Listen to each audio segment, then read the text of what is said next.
Good morning, time for business. My name is Darryl Kwao. Chief Executive of ASARE Group, James ASARE, has condemned claims by the Managing Director of ALUWORKS, Christian Okun, that activities of ASARE, together with others, are contributing to the near collapse of the state smelting company.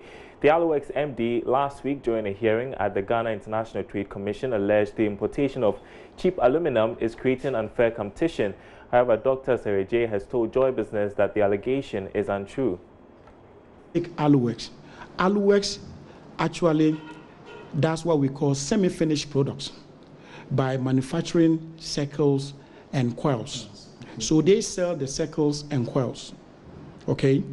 Now, ASARE actually operates in the tertiary segment of the value chain in the aluminium industry.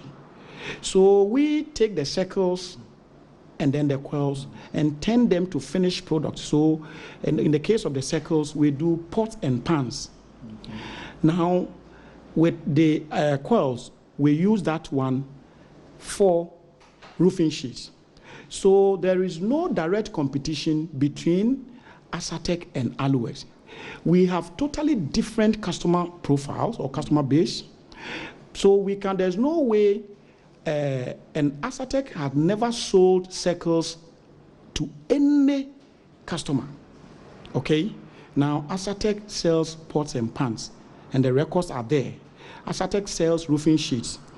If anybody has any information to the contrary, the person should produce that information that ASARE sells circles or coils.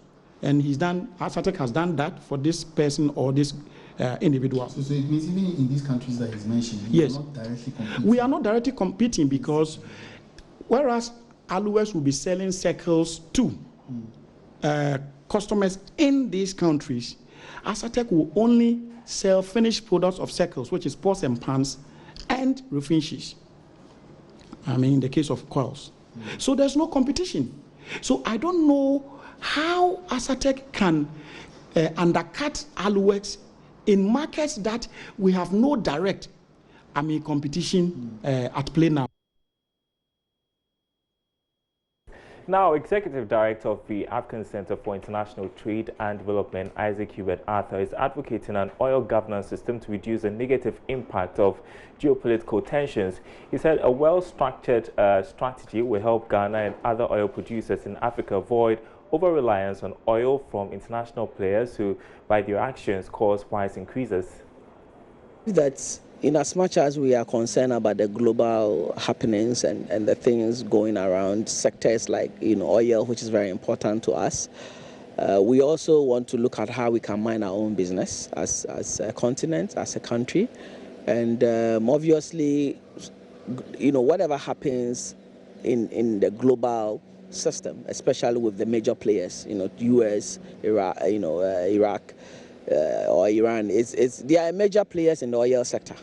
And obviously, when it comes to dictating prices of oil and all of that, some of these things affect us, But I think that we need to also put together our, oil governance system very well in Africa here. We need to look at how, I know Nigeria is a major player in Africa when it comes to oil. How can we, come together and then be able to move this oil price production like the way we are trying to do with the cocoa, Ghana, Ivory Coast. I mean, we can do the same thing in Africa. We have, protect ourselves so that global happenings like this or, conflicts between two major players at the global level shouldn't really affect us that much because we put in place the necessary mechanisms, locally to be able to also supply the oil. I mean, it shouldn't affect the supply and even the demand. It shouldn't also affect the prices that will come up. And even if it will affect us, I mean, we should build some hedge around us so that the impact will not be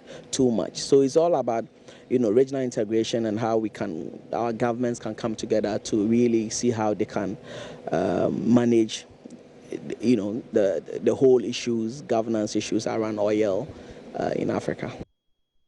And that's your business update. Sports is up next.